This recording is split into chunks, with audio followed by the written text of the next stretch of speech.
and welcome to another episode of That's Absurd. Please elaborate, the science and mostly jokey goofball podcast where two mostly jokey goofballs take questions from each other, listeners, or really whatever random shower thought pops in our head, and we do our best to science research the true, correct, factual answer to the most ridiculous questions possible. I am one of those two goofballs, Julian Huguet. I am also a goofball, and thus one of the other. The other? Yeah. One of you complete the two set. Of two?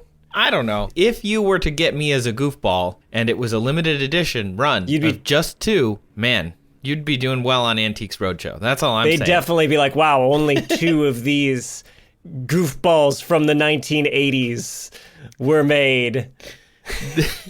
You should insure these for $12. And then commit light arson. Wait, am I saying they should set us on fire? Don't do that. I don't want to catch fire. Don't do that. I like the temperature I'm currently at. Anyway, this is a show where we answer all those silly questions with some actual science, and I'm a science communicator, and you're a science communicator, and we're going to communicate let's talk some science. All right, Trace Dominguez, goofball 2 of 2. Yes, sir. This week, what is your question? My question this week is from NeatNit, and they ask, how clean is too clean? Wait, is there too clean? I think that is what they want to know. I certainly have not found it because I'm living in filth constantly. So I'm not in danger of hitting that mark. NeatNit did add some extra details. They said, when I shower, I make sure to scrub every centimeter of my body. But I have it on good authority, a meme I saw one time, that most men just scrub a few key spots and let water and gravity do the rest. It made me wonder, are there disadvantages to being too clean or showering too thoroughly and effectively? The same could be asked about the dishes we use for food and even the food itself. If everything is too sterile, then would our immune system fall behind? What is the sweet spot for how clean we should be? That last bit in particular is something I feel I hear like on almost every other month or whenever there's a flu vaccine or like COVID vaccines or something. Somebody's invariably makes the argument of like actually not being clean is more beneficial. Now, how that relates to, I think that's inoculated versus clean, which I think would fall under different categories, right? Like the first part of scrubbing your bod or your dishes. And even then, those are different. One's personal hygiene and one's just domestic hygiene? I don't know. There's a few different angles here. Yeah, I want to admit I didn't get too much into the food part because I do think that they are two completely different things. It's one thing for us to be clean. It's another thing for the things we put into our body to be clean. I also didn't want to touch with a 50-foot pole the idea of clean eating, which is like this whole movement. And we're already tiptoeing around wellness influencers. And let me tell you, I'd rather not get the ire of that cult. So instead, I avoided it entirely. I don't want to go by any arbitrary standard of like clean. I think they mean like your plate can your literal actual piece of porcelain or plastic or whatever be too clean. Right. So I want to lead this answer off, NeatNit, with a question to Julian. Julian. Yes. Do you wash your legs? Do I wash my legs? Trace, I do. Oh, interesting. Yeah. Because I think that's what NeatNit is talking about here, like on the internet. Yeah, that most men just scrub a few key spots, as my friend Anne, who is not a man, says, and apologies for the language, just your pits and bits. Yeah, that's all she washes. And she lets the water and gravity do the rest. No face? Because otherwise I feel like you'll get zits. I mean, that would fit with the spits, pits, and zits. Yeah. You know, you want to wash those zits, I guess. Maybe in her teenage years, she had an extra word in there, but she cut it out. But now her face is clean. Yeah. I don't know. Yeah, I fairly thorough, although I have been shamed on occasion where I remember years ago, this is a very weird aside, but I put soap on the bottom of my feet and slid around my bathtub for fun. Like, just because it was like slippery, wee. And I told that to somebody and she was like, you don't wash the bottom of your feet? And I was like, well, no, that's where my feet are. They're really gross. Like all the time. That's a That's a Sisyphean task if I've ever heard one, in my opinion. I mean, right? I wash the bottom of my feet and my legs and all my bits. See, I'm more worried that I'll slip and fall in the shower if I wash the bottom of my feet. And frankly, for my physical safety, I think it's very, very important that my feet remain more grippy, less slippery. There's going to be a lot of rhymes in this episode. Yeah. I do want to say dermatologists are pretty clear that you actually don't really need to wash your legs. Ha-ha! Really? Really? I mean, not really.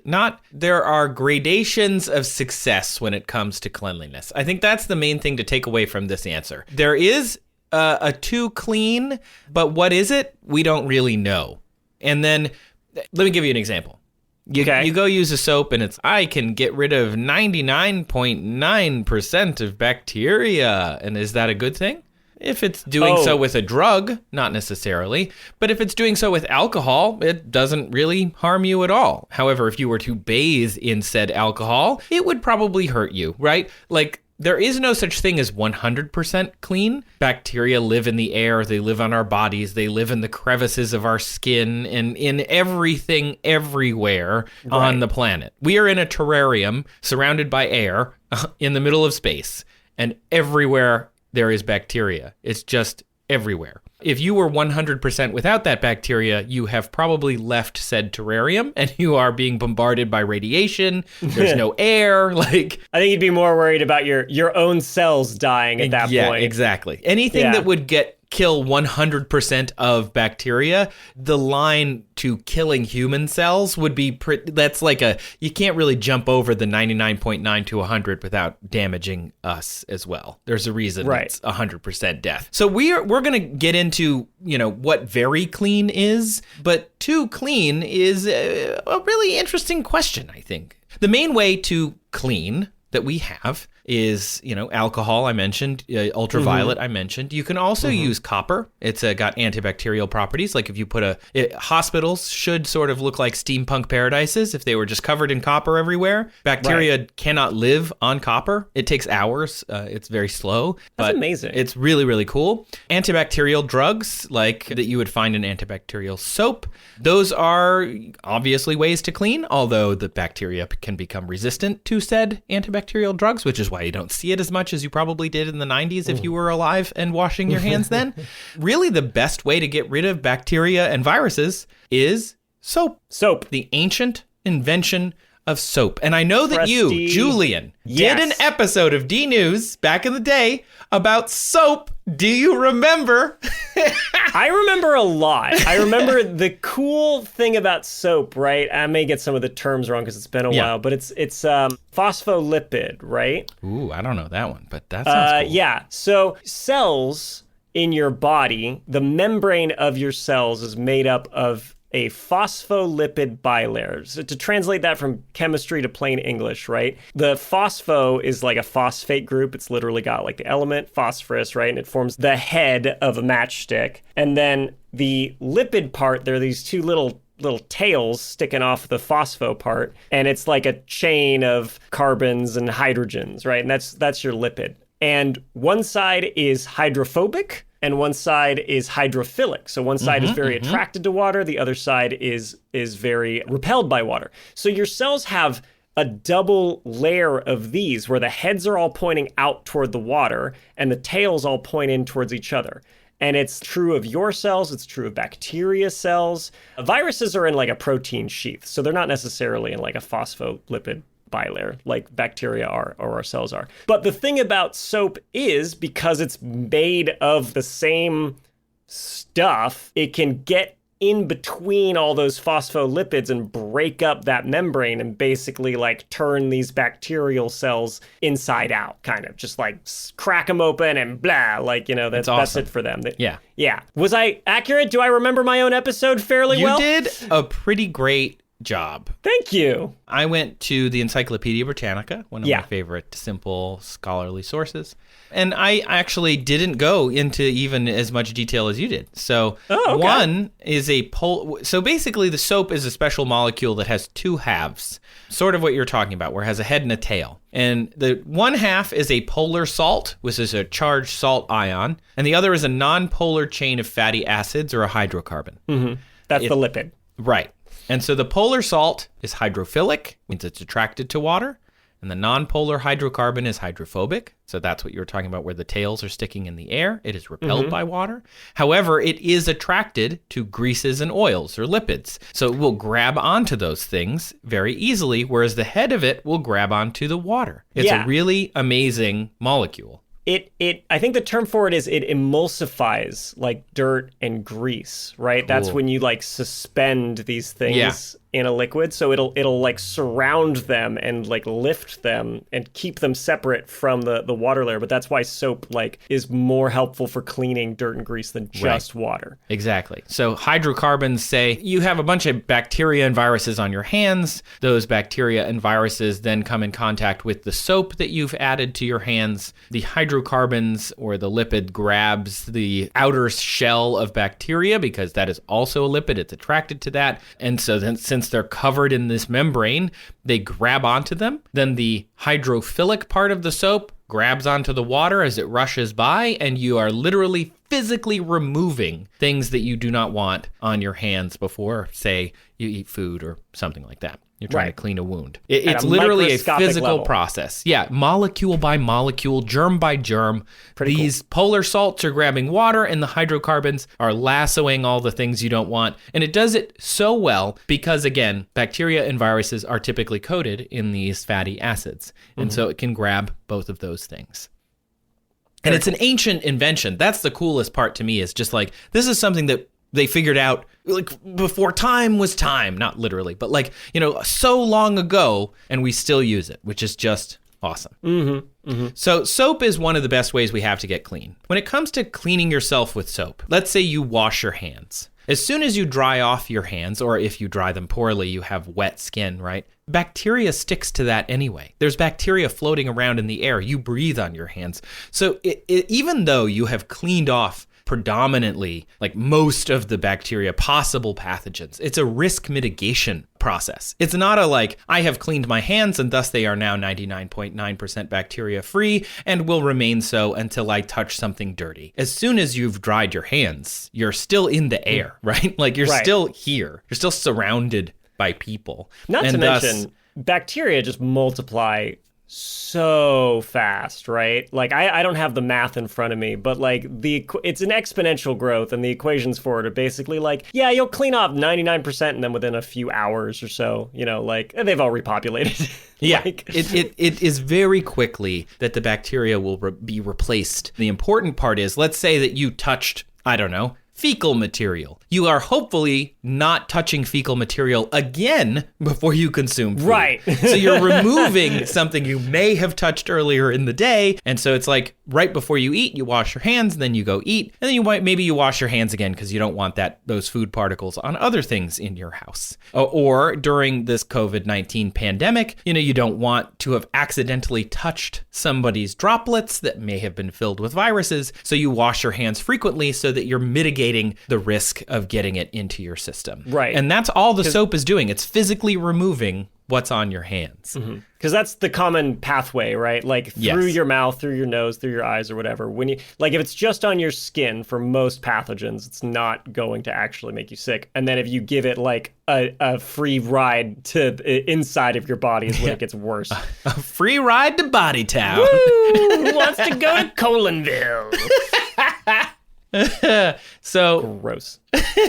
So yeah, when it comes to this stuff, there's not really such thing as too clean, right? Most people are like, you could wash your hands a lot, throughout the day, and you're not going to be considered too clean. However, if you're washing your entire body and you're scrubbing and you're adding hot water plus soap and all of these things, that's where people start to discuss, oh, maybe you're being too clean. So I bring this up to ask, how often do you shower, Julian? I mean, how often do normal people shower? Daily? Are you just every day, right? You're just going to answer that whatever every I say. Every day, right? Yeah, totally. We all shower every day, right?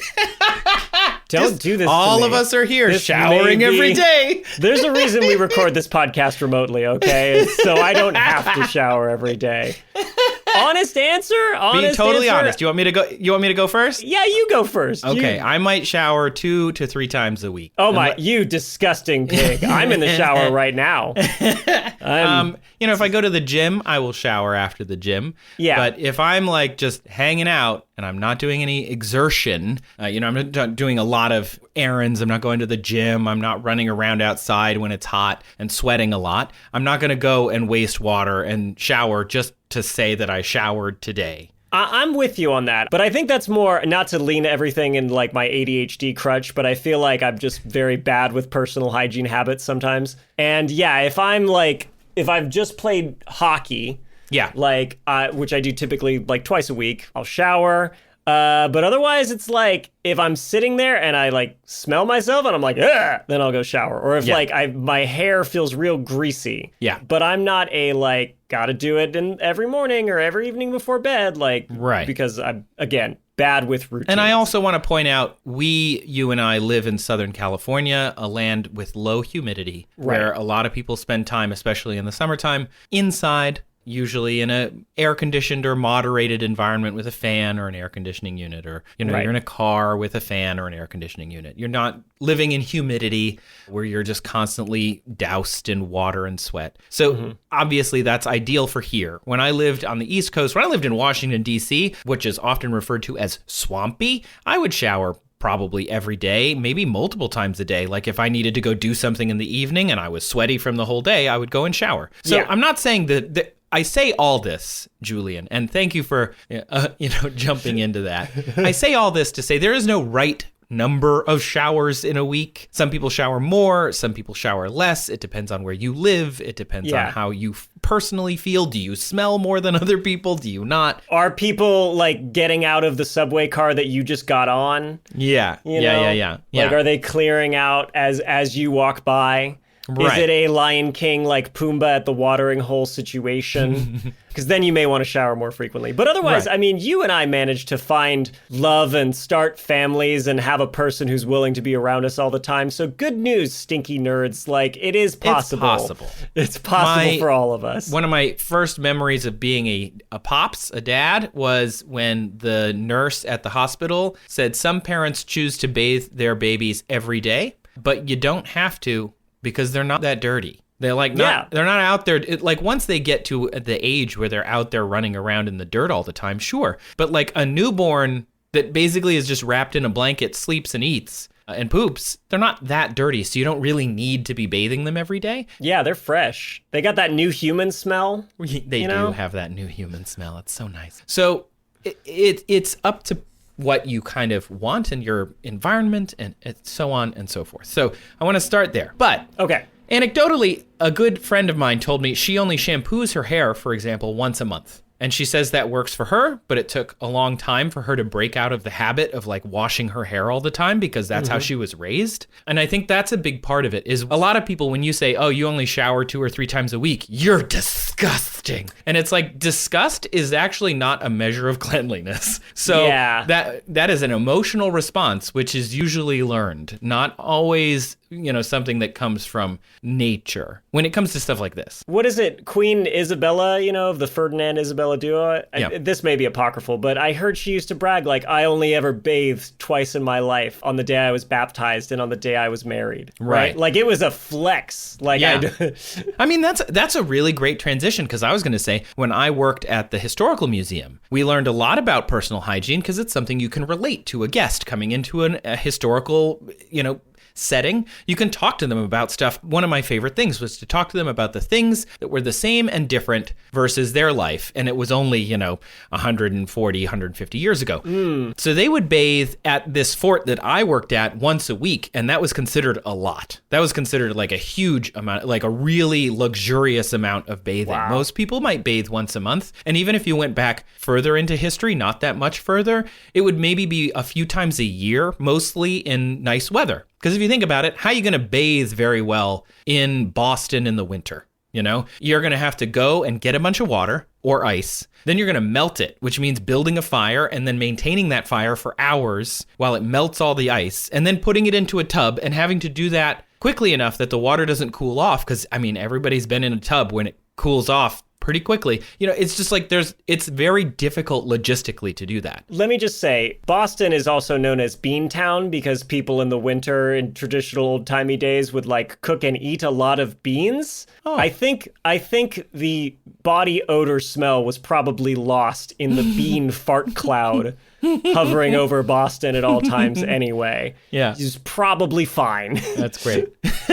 So what people did in the 19th century and earlier was, it depended on, again, where you are, but flowers were used to impart smells, powders were used to absorb oils, like basically a dry shampoo. So like Isabella, again, if this is apocryphal, which it probably is, but she probably had servants who could help her bathe, right? If she wanted to bathe, she could have somebody do all of the things I just talked about to help her have a bath. If she didn't want to, which she may not have wanted to for a reason I'm about to get to, she could have used powders, cornstarches. Well, later she might not have had cornstarch because there was no corn until she funded that expedition. Yeah, until she funded to the that guy expedition. who went and found where people were growing corn.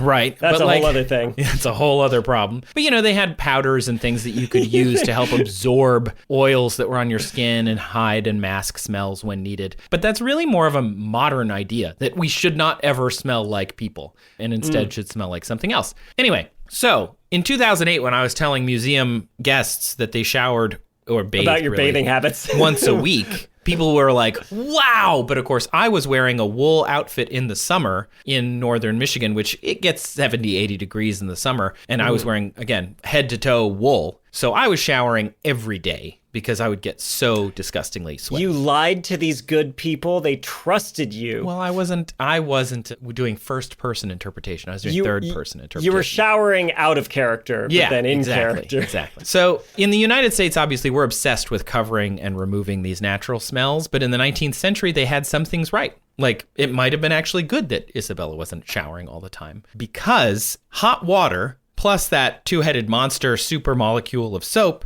does pull all sorts of bacteria and viruses, but the human body is made of the same things. So it can pull parts of the human body off as well, which is good. Dead skin cells do need to be removed from time to time through exfoliation and, washing them away. Dead bacteria that live on our skin also need to be removed, plus dirt, grime, fecal particles, soot, all of that. But if you do this too often, it softens your skin and it can cause all sorts of other problems. And that is bad. Yeah.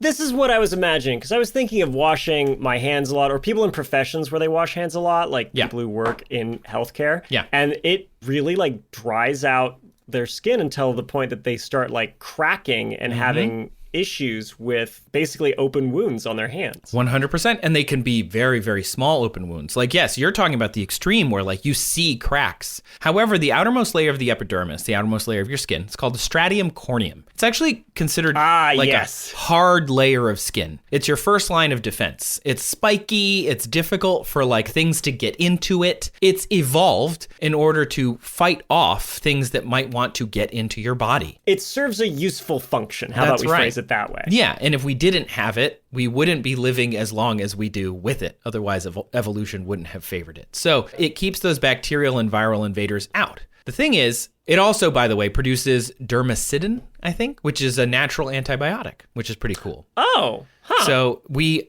have all of these evolutionary traits that already protect our skin. So when people are like, I'm disgusted, you don't clean yourself. It's like, well, if I cleaned myself too much, not only am I softening that stratium corneum, allowing bacteria and pathogens to come in because I've dried it out, I've cracked it, I've given pathogens a pathway into the body, but I've also removed that dermacidin, which is an antibiotic that our skin naturally produces because that gets washed away by soap, the same as bacteria and viruses would, which is really interesting. It's a double-edged sword. Anytime we're doing something like this kind of cleaning, we can be doing it too much. So there is such a thing as too clean if you're causing your skin to dry out, if you're causing those cracks. Okay. Yeah, I could definitely see that. Like we mentioned, how a lot of pathogens have to find their way in through an orifice, like your mouth, nose, eyes, whatever. Yeah. But yeah, if you are scrubbing to the point where you open up those openings on your skin, then that's a shortcut for the little buggies. That's right. And hot water using hot water and soap together, you soften the lipids that are already present in your outermost layer of your skin, and then the soap pulls them away from your skin. So you're actually leaving your skin with less than it needs. And there are, of course, beneficial bacteria that live on your skin, and you're getting rid of those. They do come back. But these are all ways that you can do more harm than good by over cleaning. So again, when you do this, when you overwash, when you get into the you're passing the I'm clean and going into the too clean, you dry out your skin. And that drying can cause those cracks in the stratum corneum. And then they're weakening those things. And if you add lotion back to them, which is what a lot of people do, they end up drying their skin out by overwashing it. And then they add lotions to it and other things that we have invented that are commercial products that help, quote unquote, heal the skin. Not that they don't. I'm just saying that that's what they claim to do. The purpose they serve, right? Right. It's like, we just extracted all this moisture and then we're going to sell you another thing to put some of it back on. Right. And in the 19th century, what they said is you shouldn't bathe too often because you're removing the natural oils that are present on your skin that help protect you. And they were actually correct, even though they may not have been correct for the reasons they thought. They were correct in a way that those natural oils aren't harmful, although we've typically been trained to think that they're gross, even though that's just part of being a human. Being alive. Yeah. You make oil. You remove those oils, you remove the dermcidin, and you end up making a path for those invading cells. But if you put lotion back on, what ends up happening is the stratum corneum swells. The skin cells just get moisture in them because of the stuff in the lotion. And that swelling closes up those cracks and makes skin feel more squishy and dewy and all of the things that people attempt. If you go on basically any social media anywhere in the world, you're going to find a lot of people who talk about skincare routines, who talk about lotions, who talk about what to wash, what not to wash. Most of them are not telling you. If you read all of the actual marketing materials of anybody who sells a lotion or a soap, they're not going to tell you wash less, right? Right. Because every time you wash and then use their product, they make money. Billions and billions of dollars are spent on skincares, lotions, soaps, and things. However, you don't need all of those products if it's already covered in natural oil that has antibacterial properties and is maintaining the exterior of your body in a safe way. So you could potentially shower less and save some coin, or don't. I'm not your dad, but you might be able to save some money. However, there would, of course, be, again, that double-edged sword of maybe you would feel less good about yourself, right? Maybe you'd feel more gross. To go back to the friend of mine who washes her hair once a month, it took her a long time to get there, but it's better for her hair. Not everybody can just wash their hair every single day and maintain healthy hair. So for her, now her hair is actually way healthier, but it took her a long time to feel better about it and not feel like her hair was gross. Yeah. And I mean, we're not even acknowledging, right, that people with different ethnic backgrounds also 100%. have different Yes. needs for it's a lot different to try and clean a Caucasian person's hair than a black person, that sort of thing. Yeah. Totally correct. I'm glad you brought it up. But we love basically having one set, everybody knows you shower daily and you shampoo and condition every time, and then people just learn this rule, and then anything that goes against that, they're judgmental. I love that you brought up location because I hadn't considered that, but yeah, the environment you're in, and then just your own personal body. These things are all going to affect the right amount to clean. Yeah, exactly. For me, if I shower, that first day I feel pretty good. The second day I still feel good, and I actually think my hair does better. I think second day hair is so much easier for me. And if I have a dry shampoo to absorb when it gets too oily on the third or fourth day, because I don't wash my hair every time I shower, I'll put dry shampoo in it and it's even better. It's actually better for my hair to not clean it all the time. And I didn't know that growing up. I followed the exact same, grew up in the Midwest white people land where I was shower every day and wear antiperspirant and do all of these things so you don't actually have any of your natural smell. You don't have any of your natural feel. And that's fine. Some people do that. I'm not judging you. I'm saying for me, it didn't really work. And for a lot of other people, it may not either. But I like to think of it this way and just kind of, because we're tiptoeing around where, again, somebody's going to send this to a wellness influencer and we're going to get inundated with stuff. So I like to take it out of that and say, think of it this way. Fast food companies, Let's replace lotion and soap companies and other things for your skin. Replace it with fast food companies. What is their job, a fast food company? To sell fast food. Right. A fast food company is never going to tell you to go to the grocery store or meal prep or control your portions or worry about your cholesterol or your sodium or your sugar intake, even though those are all good things for you, because it's not in the best interest of the fast food company. They might sell salad, but they'll never tell you why they sell salad, because it's allegedly healthier than their cheeseburgers. We inherently get that. But with lotions and soaps, they're never going to tell you to not use their product. That doesn't make sense. And so they're not necessarily always the best people to take advice from. They have a vested interest in one particular outcome, which is you buying the thing that they're selling. Yeah, I get that. Right. Yeah. Although I am kind of now thinking, at first when you're like, replace these hygiene product companies with fast food, I had an image of them making some of these products and I was grossed out. And then I thought shoot, I'd get a French fried scented deodorant. Oh my gosh. Wow, you'd be so popular. I would. The smell of fresh fries. If you could put that in a little bottle and I could just apply it to my bits and Love it. Yeah. Ugh. You bet. Man. You bet. Nobody steal that idea. This is going to be Julian's. Trademark. This is going to be Julian's. I'm going to go. Listen, some fast food companies, I'm not going to name names, but some of the marketing's been getting real weird lately and experimental. And frankly, I don't see why not. Why not? Let's try it. French fry scented deodorant. Let's do Absolutely. I'm into it. Shampoo that looks like ketchup. I think you just have to come up with a good name. You just have to call it Papa Frita deodorant or something, So it's seems, ooh. All right, I'm going to change tack here. I've been talking for a long time, and I've only been talking about the outside of your body. Eau de pomme frite. Okay, go on. Ooh, I like that. Thank you. But what about the inside of your body? Because that's sort of what NeatNit is hinting at and dancing around in their question of how clean is too clean.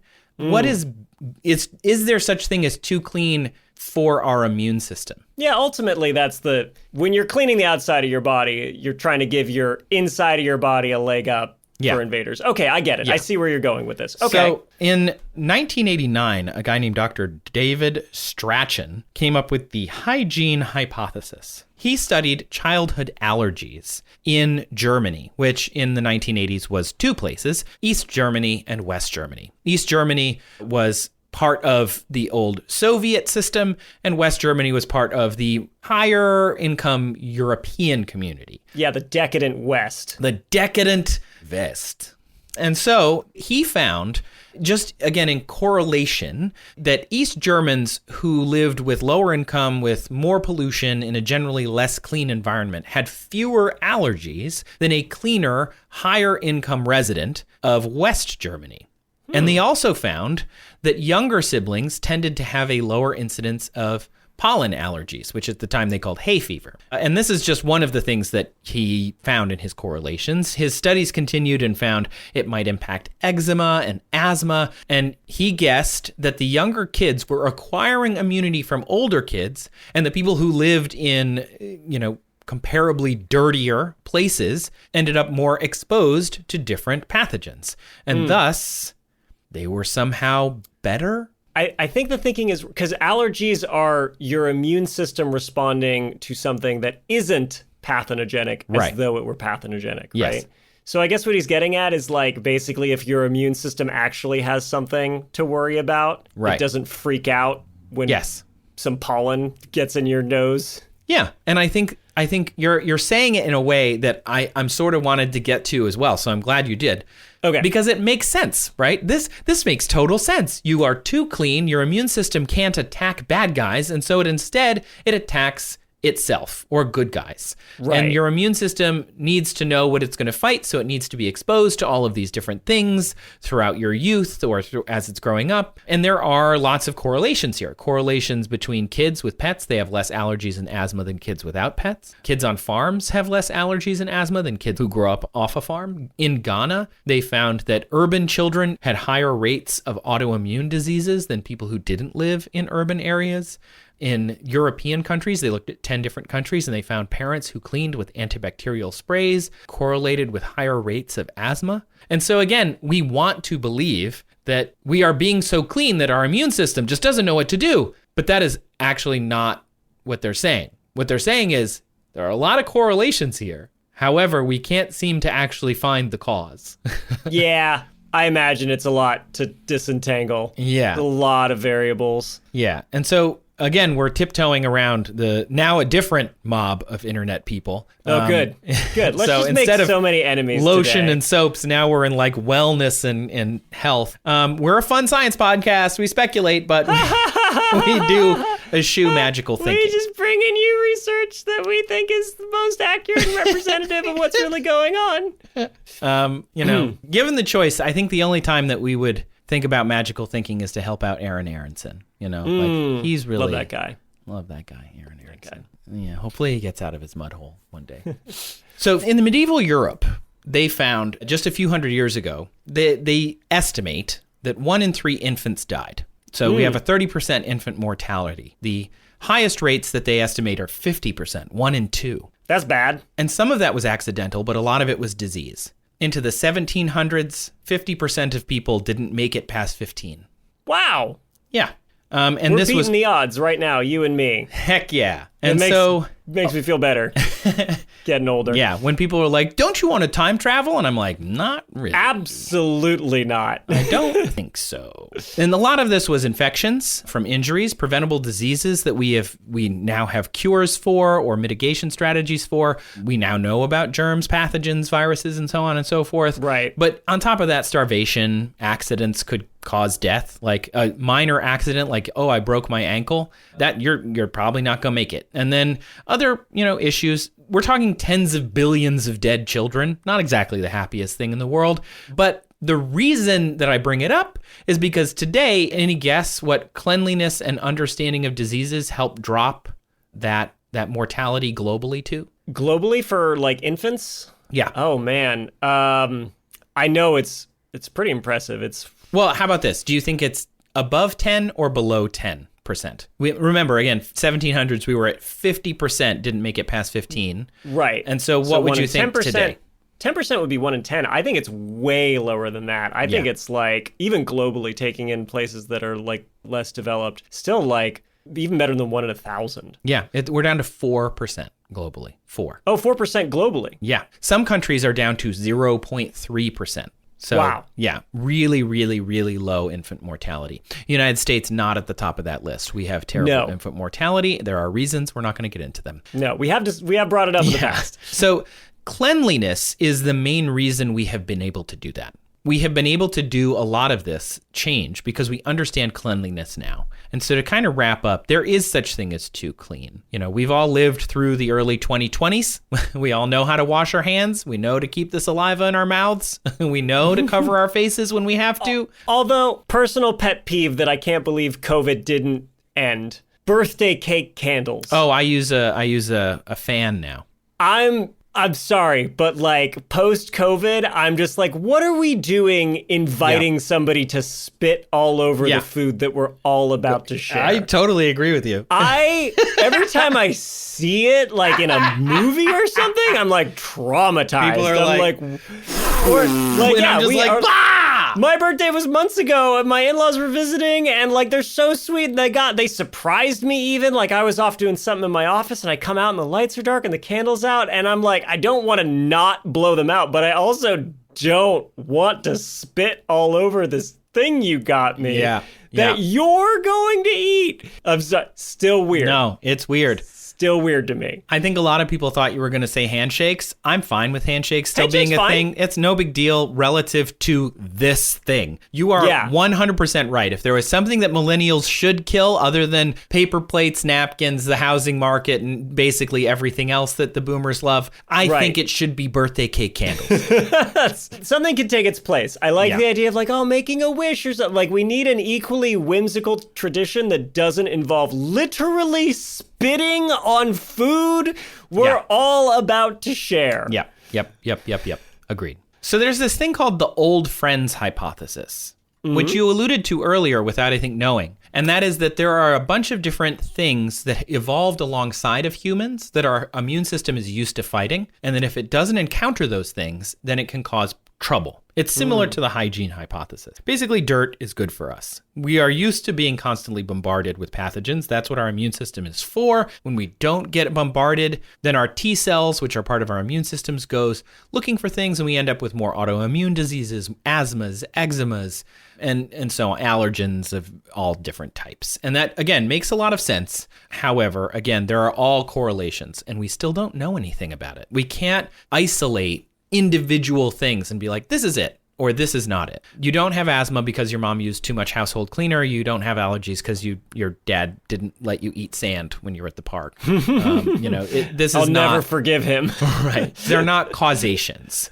And they also, just to give you a couple of places where scientists have said, here's where this falls down very easily. The children of migrants in Europe have less allergies as well. And they live in a very clean environment, grew up there, and yet somehow also have fewer allergies than others. So that just says right there that it can't be caused by having a clean environment. There must be something else going on, and we don't understand because they grew up in the same conditions as the people who allegedly have more allergies because it's a clean environment. So it also doesn't explain why allergic asthma, is rising in inner cities in the United States, which is considered more clean than like a farm scenario, right? Infections with airborne viruses do not protect, quote unquote, from allergic sensitization. There's an inverse association, so a reverse or backward association between some infections like hepatitis A and allergic diseases.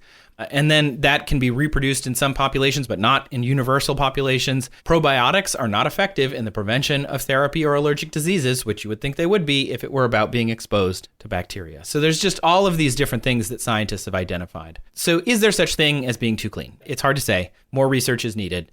Cleanliness does not just suddenly equal you're going to have allergies and autoimmune diseases, just the same way that dirt does not mean you will automatically get sick all the time. So, and I just want to say again, disgust is not a measure of cleanliness. It is not. So even if we feel disgust, that doesn't necessarily mean that that person is dirty or that thing is bad. So, yeah. That's something you learned. Yeah, it's a learned behavior most of the time. And there are things that you are disgusted by because it will protect you. But whether or not someone has body odor is not that. Here's the last thing I want to say.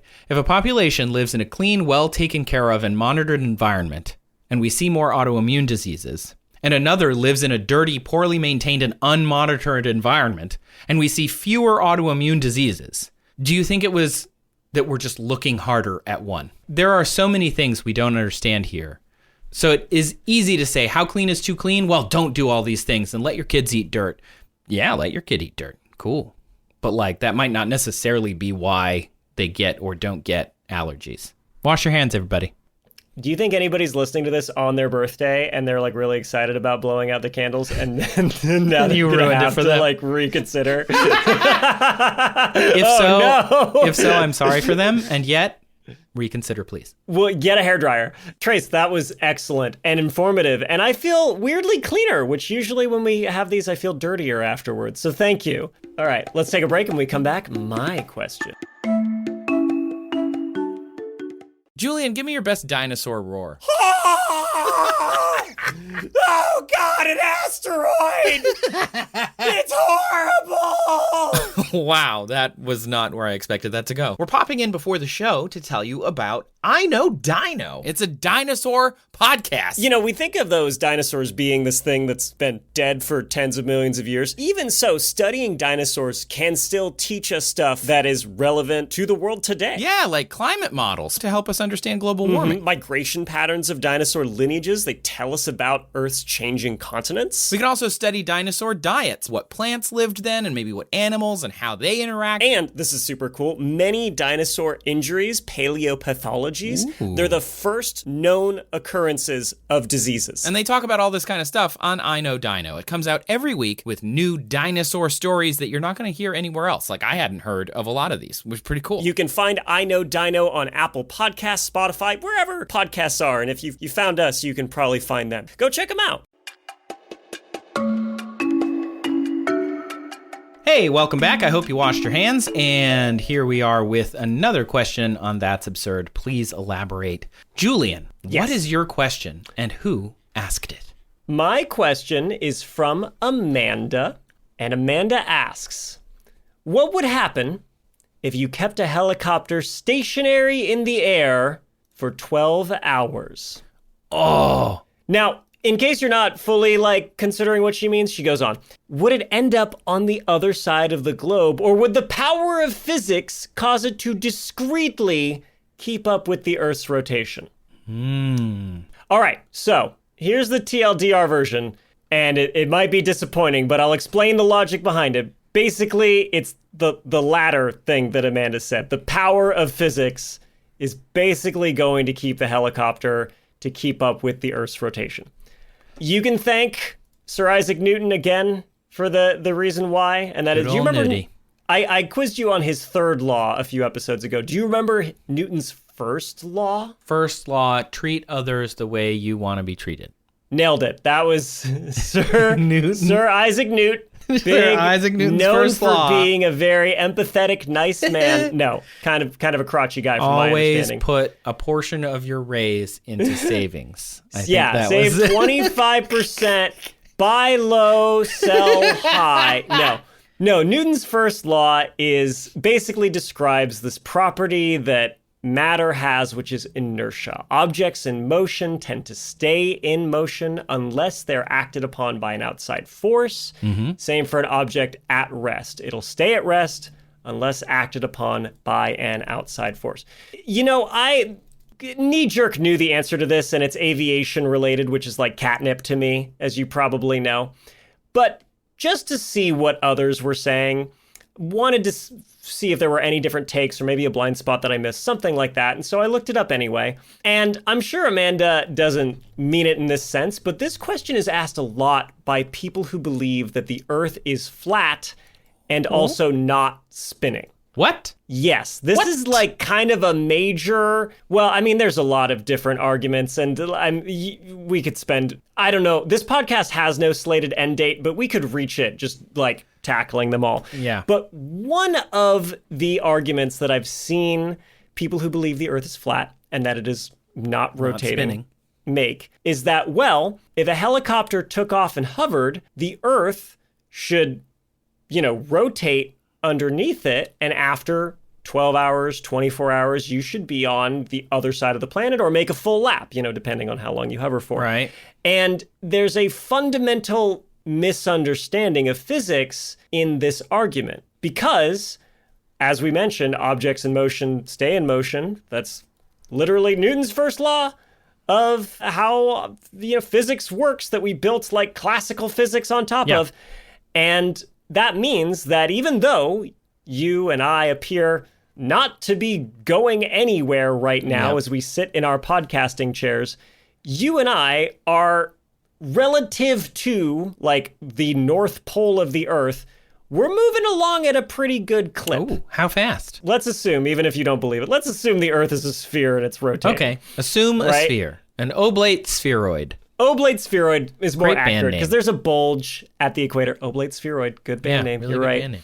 So that means that if every point on the Earth goes through one full revolution every 24 hours, once a day, right?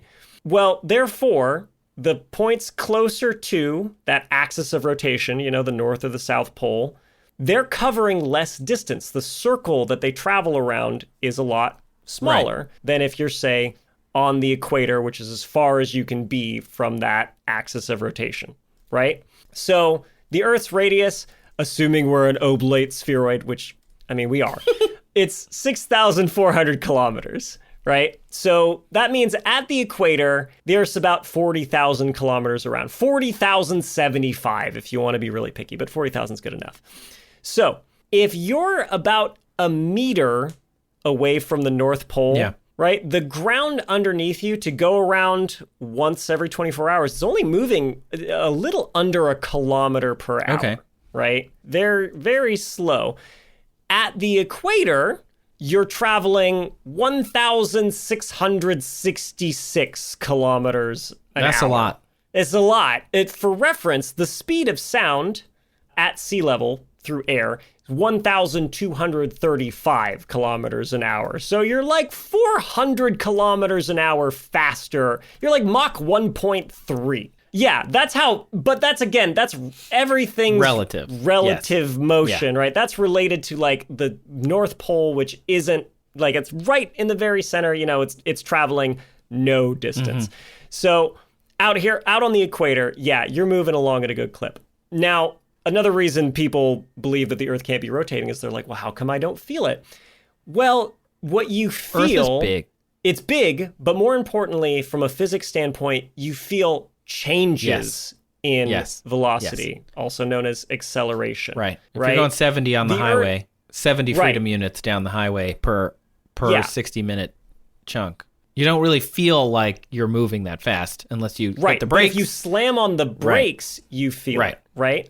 Or if you're in a train, like even a bullet train traveling 300 kilometers an hour, right? You're sitting there in the little cabin. I just had that thought of that old physics thing that I think is related to your question. Like if you're on a... Is it throwing a ball in the air? Yeah, you're throwing a ball in the air on a plane. Or a train. That's where I'm going. So because you're here on this Earth, getting dragged along with it, whatever latitude you're at, North Pole, equator, whatever, right? Your body has the same speed as the ground underneath you. Yeah.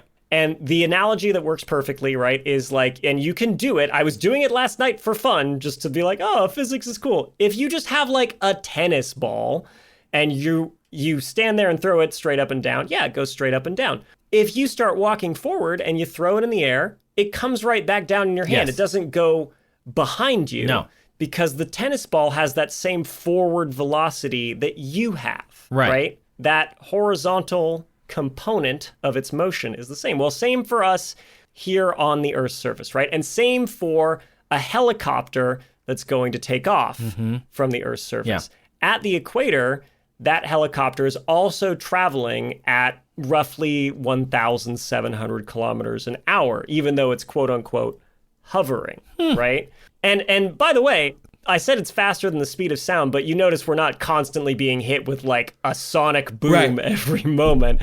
And that's because air, even though it's a fluid, it's a gas, there's still friction and viscosity, like the actual kind of thickness of the air is at play. So the Earth does drag air around with it, and the air below drags along the air above, right? So you still get the air moving with the Earth as it rotates around, so you don't notice a sonic wind constantly. All the time. Thank goodness. Right, is an important thing I feel like I'll add if we're not, if we're still curious about why this helicopter isn't suddenly shooting backwards, when it takes off the ground, right? So that's due to Newton's first law. Now, that would mean that the helicopter wouldn't travel anywhere. Right. Right? Wait, like if you just hovered over the ground and stayed in one spot, you just stay over that spot. Okay, here's the thing. But what if you went way up high? Here we go. So this helicopter, right? Yeah. Once it takes off, it's not tethered to the ground in any way. There's no friction between the helicopter skids and the ground, right? Right. So is it going to get any more forward velocity from the Earth as it spins? No. No, not from the Earth. But if it flies to a high altitude, what happens to that circle the helicopter is tracing as it goes around, the planet during the course of the day? The circle gets bigger, right? So the circumference gets bigger, right? But the velocity of the helicopter, and assuming a lot of ideal conditions, right? If it literally just went straight up, and stayed there, right? So effectively, the helicopter is going to be moving slower than the Earth's rotation. Right. Right? It's tracing out a circle, but because the circle's bigger than the circumference of the Earth now, it doesn't have enough speed to go around that circle in 24 hours. It would take it a bit longer.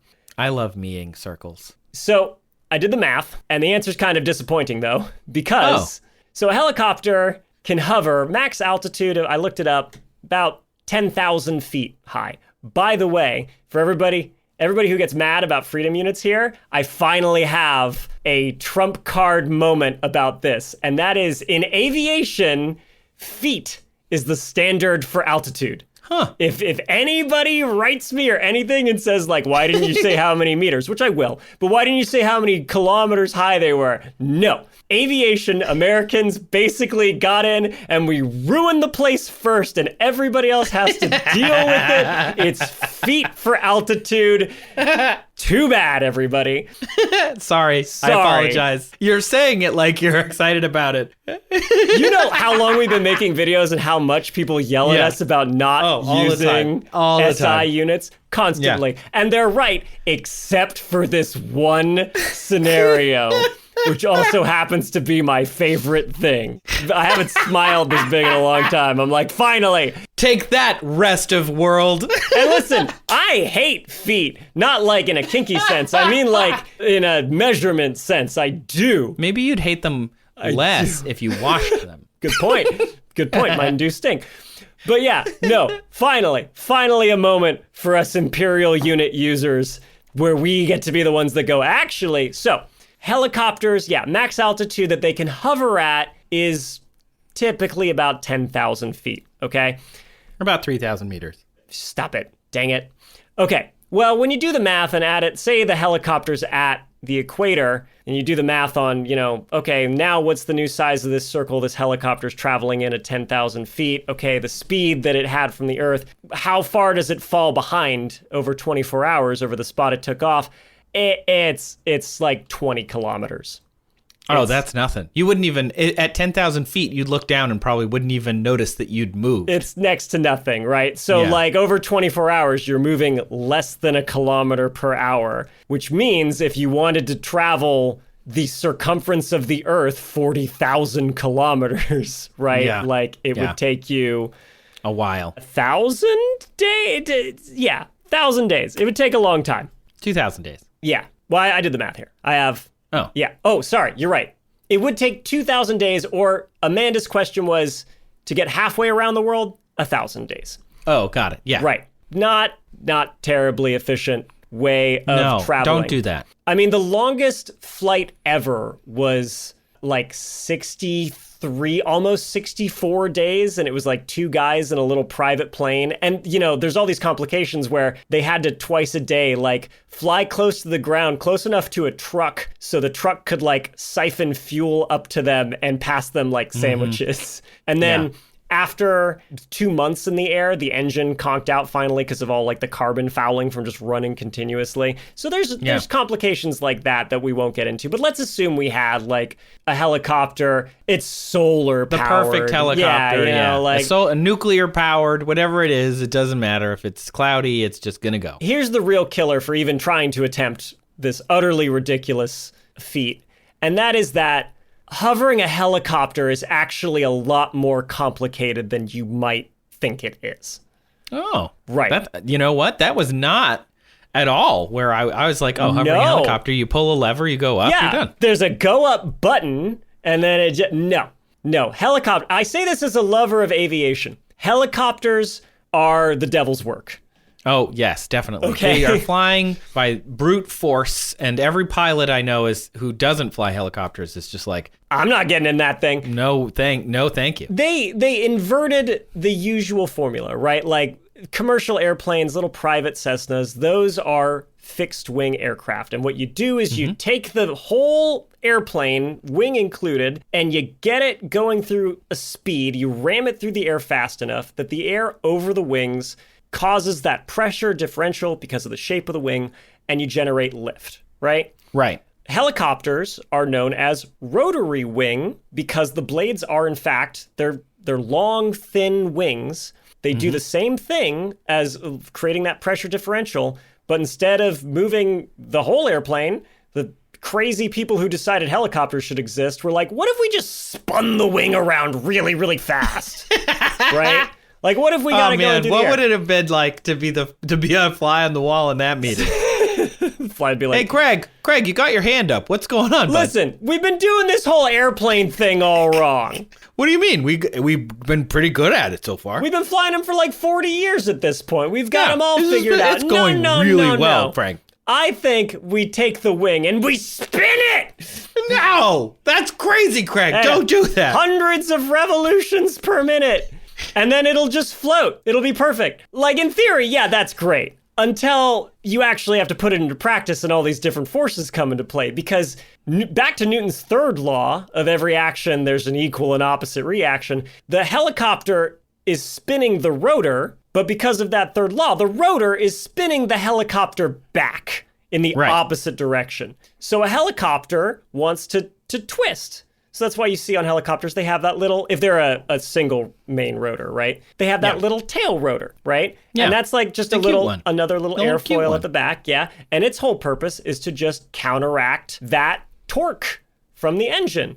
Okay, cool. Except it also blows the entire aircraft to the side a little bit. So if you want to hover, you got to correct by going, back the other way a little bit. But also as you input controls on the stick, the way the helicopter goes up and down or tilts forward or back to fly forward or side to side is those blades actually twist as they're spinning around, above at them. 600 revolutions per minute. And the more twisted they get, the sharper angle they hit the air at, the more lift they generate, but also the more drag they produce, which means more torque on the helicopter, which means more corrections from the pilot. So just to hold a helicopter still, they're doing this dance all the time of like little pressure on the pedals, a little inputs on the stick, a little like up and down on another control that called the collective that brings them up and down. The stick, by the way, in a helicopter is called a cyclic. I could explain why, but I don't think we have time. No one cares. No one cares. I care. Listen, I care. It's a really cool piece of engineering, and we could talk about it and gyroscopic precession and all that. We don't have to. All you need to know is hovering a helicopter is not as simple as just like cranking up the engine and going straight and it just goes into up. the air and then just hanging out when you get to a certain point. It's helicopter pilots will tell you hovering's the hardest part. And what that means is if you want to hover, if you're a pilot, you pick a spot on the ground or somewhere, and then you just try and hold the helicopter steady relative to that spot because you're constantly inputting these little inputs. If you're going to move, like, if you could do it perfectly when you take off straight up and get to your max altitude of 10,000 feet, if you're going to move at less than 1 kilometer per hour, there's no way to actually know that you're going that same speed because you put in all these little adjustments. You're going to easily like wipe that out. There's also the issue of like in the air, how do you even know if you're traveling the same speed you left with? Because there's multiple ways aircraft measure speed. There's ground speed, it's how fast you're traveling relative to the ground. And we want that to be like, I guess 1 kilometer per hour, but headed west. But the aircraft has no way of knowing that, really, unless you have like a GPS. But the instruments on the aircraft just measure how fast the incoming air is hitting it to tell you how fast it's going. And the higher you get, the less accurate they get because air pressure drops. So it doesn't have the correct pressure to actually measure with. Yeah, that's called indicated airspeed. And that's different from true airspeed, which is how fast you're actually flying through the air. If you're a pilot, indicated airspeed's the important one because that tells you how much lift my, wing is going to make, if I'm going to stall, that sort of thing. So it's fine that the calibration isn't, perfect because really you care more about relative, how fast you're traveling through the air. By the way, another win for non-SI unit winners, airspeed measured in knots. Dumb. Nautical miles per hour. I don't like it makes sense for aviation because you travel far distances and knots are related to like minutes latitude, like traveling a change in 1 nautical mile is a change in like a minute. So it actually, there's some logic behind it, but more importantly, actually like years ago, there was some effort like, should we make SI unit standard in aviation? And after like a thorough kind of look through it, whatever bodies that were in charge of making this decision were like, knots and feet are so ingrained, it's just not even worth it. Let's not fight about it. We're just gonna keep it. Nobody who's not flying a plane needs to know or care anyway, right? But just people in aviation, they can keep using these silly, dumb, outdated units. Anyway, so all that is to say, basically, no, the helicopter will not travel halfway around the world in 12 hours because of the first law, and it won't even travel halfway around the world in 1,000 days because the pilot is going to constantly be making these adjustments, and there's no way to perfectly, keep that speed that you left with. They're not going to drift so far that they would be a continent away. Yeah, they're going to be constantly. I mean, we haven't even talked about wind. Like that enough is going to throw off the direction and make attempting this impossible. This is not where I thought you would go with this. That's so interesting. I mean, I knew where you would go. I knew generally speaking that the helicopter would likely stay put more or less. But like, I thought it would be more like when we were kids, we had a round swimming pool and we would run around the edge of it. Yeah. And it basically would make like a big whirlpool. Okay. And I always figured, oh, well, the reason if you could just have a balloon, and unpowered with no wind and it was just sitting in the air, the air is still subject to gravity and the velocity of the earth. So even if you're not touching the earth, the air touched the earth. And even though it has, like turbulent flow, it's still like generally moving in the same direction as the earth, similar to like if you were to try and stop that whirlpool in this round swimming pool, you'd have to fight all the that water fluid. That yeah, the air is definitely an important part of it, and the air is obeying that same Newton's first law, right, that the helicopter is, which is the spinning of the earth, that friction, the viscosity of the air has given the air motion, and it's swirling around. On top of a lot of complicated things like, the reason we have wind is because, like, air over land heats up more than air over water, and it rises, and cold air moves in underneath it, and you get these big circulatory patterns and weather systems and stuff. Like, not even getting into all that, because that complicates that simpler picture. But that's also happening. Yeah, it's there's a lot going on. But more importantly, I think, like, the laws of physics explain a round spinning Earth perfectly fine. And in fact, like, a flat Earth that isn't spinning can't account for certain things like the Coriolis effect, which is basically what I described when the helicopter at a higher elevation drifts back. You see the Coriolis effect because the equator is spinning faster than the latitudes north and south of it. So if something leaves the equator heading straight north with the speed of the equator, the ground underneath it is going to actually start moving at a slower speed, right? So it deflects. If you shoot it, this projectile, it won't be really going in a straight line. Yeah, it deflects to the right because it gets ahead of that ground because it's moving laterally faster, right? And like a flat, non-spinning Earth can't explain this, but this is a phenomenon that we see in weather systems like hurricanes or with, projectiles. So, physics is cool. Aviation is cool. I love it very much. I was happy to jump on this question. But sadly, you have not invented a 12 hours to the other side of the world cheapest route possible. Like, you're still going to have to actually make your way through all that air. Right. Sorry. Yes. Yeah. Yeah. And even if you were in like a rigid airship or a blimp, this would still apply. You'd still be like being moved. When you took off, you would still be going the same speed as a helicopter that took off or as you jump. Then you're much more at the mercy of the air currents. You're like a big sail up there, lighter than air in the sky, and you're going to get blown around more so. So then the fact that the air around the Earth is spinning with us really comes into play. Yeah.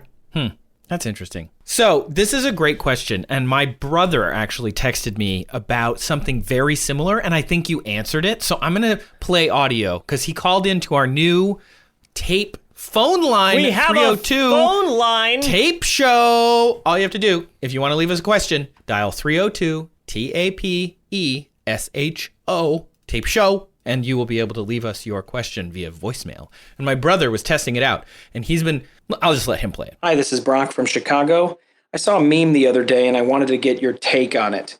A 747 passenger jet sits on a treadmill. The treadmill moves in the opposite direction of the plane's tires and matches whatever speed they reach. So in the opposite direction, the treadmill will always match the speed of the wheels. Can the plane take off? The answer seems obvious to me, but after reading the comments, so many people are confused. I'd really like to know what the actual answer is. Thanks. You sort of answered this question. I don't know if it's exactly the same idea. I think this is a more fundamental misunderstanding of how airplanes work. Right. But I think you answered it inadvertently when you said fixed wing aircraft generally just ram through the air as fast as possible until they generate lift. Yes. Now, if you put an airplane on a conveyor belt, that airplane is not moving. Here, I think you're actually mistaken, because I don't think it matters at all that the airplane is on a conveyor belt or not. Because the more important thing is the engine that drives the airplane forward. That's unimpeded, right? Yeah. You're not blowing like a big fan at it or anything to hold it in place, or you don't have it chained down. The wheels, if they start rolling, they don't matter. They don't move the airplane forward, right? Like if you take a car, like a Bugatti, and you put it on this treadmill and you get it up to speed. I mean, they do this. You measure the horsepower that is how of cars with a dynamo, all the time, right? In labs and stuff. Yeah, with a dynamometer. But that's because the wheel is what's moving the car forward, right? The friction with the ground. Yeah. An airplane uses just throwing air behind it, again, Newton's third law, to move the airplane forward. So if you put it on this conveyor belt, it's going to have... It would just take off. No effect. It will not slow... The wheel will be spinning faster, but so long as like the wheel bearing can actually roll that fast, that's fine, right? Yeah. That's the only consideration. So it doesn't matter.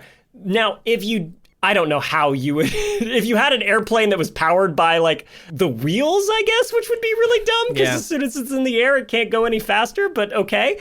If you had like a car with wings, I guess is what I'm saying, and you put it on this contraption and slammed on the gas, but also turned the treadmill on, then you would be correct in that it wouldn't take off because there's no relative airflow over the wing. Right. What I'm saying is it's the same. We're saying the same thing. Yeah, totally. Because if the conveyor belt was if the plane is trying to move forward and the conveyor belt is essentially moving below it, it's not going to go anywhere. Right. Which means, let's say you just turn the conveyor belt off, right? Mm-hmm. Like the plane thinks you're going 800 miles an hour. Sorry, freedom units. And in reality, knots. Sorry, get apologies. It right. You're going binky number knots. Get your wrong units correct. And you just flip the switch and turn the conveyor belt off. The plane is moving 0 relative to ground speed. So it's going to have to just start going from there. But it's starting going like in a jerk because its engines are already spun up. But but you're still not going to fly immediately. You have to still gain speed. If it's a jet or propeller thing, I'm telling you, it will not matter that there's a moving ground underneath it. It will still just go off the conveyor belt forward, and the wheels will just leave the conveyor faster. belt. That is it. The wheels would spin really fast, but the plane itself would move off the conveyor belt and go take off. Don't care that the ground underneath it is. You're rolling. Totally right. Yes. Yeah. I think the assumption that everybody makes that they read it and they see this stupid illustration of it, which we can put on our Instagram, is that the conveyor belt is this little teeny conveyor belt, and it's like the wheels are gonna be moving really fast, and the plane's just gonna slowly roll off of that conveyor belt and then go down the runway like it would anyway. No, you could have a conveyor belt the circumference of the Earth. It doesn't matter. Like the plane is going to pick up enough speed to take off anyway. Right. No matter how fast the wheels are moving. Yes. The assuming the bearing has negligible friction between the wheel, and the actual body of the plane, the airplane was just going to take off as though nothing were unusual. Right. Yeah. Because it's the same principle as an airplane that takes off over water, right? It's just like the water is just rolling underneath it. It doesn't matter. Even if you're on a river and the river's going the opposite direction, you're just going to roll forward up the river and take off. As long as you can get up to your minimum takeoff speed, you're going to achieve flight. It does not matter. That's a great point. Yeah, seaplanes exist. I don't know why we got all complicated with this. Yeah, why did we invent the whoever made up this meme? This is a very the dress meme for people like Julian who love aviation so much and will argue about it because it's like a big portion of their personality. Happily. Listen, you don't even know how much I left out of the script. We can talk about the cyclic if you want. How about this? We'll do a bonus episode at some point about that. Julian explains helicopters to you. Our spin-off. That'll bring in the patrons. Spin-off podcast. Show. That's going to be for one person, hopefully not the same person whose birthday we ruined. It's just going to be your mom listening. It is That's my all mom. It's gonna be. Number one fan. All right. Well, thanks so much for asking your questions, everyone. And thanks for listening to this episode. This was, I think, a little bit longer than we expected, considering the questions. They seem like they were easy ones. And yet here we are, still talking. Thanks for listening to That's Absurd. Please elaborate. This show was created, written, and produced by me, Trace Dominguez. And me, Julian Huguet. And it was produced and edited by our wonderful and wonderfully talented friend, Kyle Sisk. Yeah, he's squeaky clean. Special thanks to the listeners who submitted questions featured in this episode, NeatNick and Amanda. If you would like to submit questions, look for the form in our show notes, or you can email us at hello@that'sabsurdshow.com. We also have a website, that'sabsurdshow.com/ask. We have that brand new call-in line. As you heard, it's 302-TAPE-SHOW, TAPESHO. Obviously, your standard carrier's rates are going to apply. Don't get mad at us if your phone bill's ridiculous. Because you asked so many questions. Just keep calling us in the middle of the night. I have to know more about helicopters. Listen, I know, me too. You can also leave us a review wherever you're listening right now. We see them. We really appreciate them. Good, bad, in between, whatever. It means a lot that you take the time to actually go and write what you think about us. And of course, we always love getting these questions, and the show would not be possible without them. So please keep them coming. They make us laugh, and they make the show. Finally, a special thanks to any of you who are listening on Nebula. Nebula listeners get ad-free versions of the episodes. They support us directly by listening to these episodes. They also support other independent creators. If you want to join Nebula and listen there, you can check out the link in the show notes. It's go.nebula.tv/that'sabsurdshow. And if you join, that benefits the show. So thanks if you do. And remember, as we say at the end of every episode, Spits and pits. you don't need to wash your legs. Washing legs is for suckers, as we always say. As we say at the end of every episode, strap some soap to your feet. Let's go skating. If you had soap under the airplane's wheels and then... Oh, no.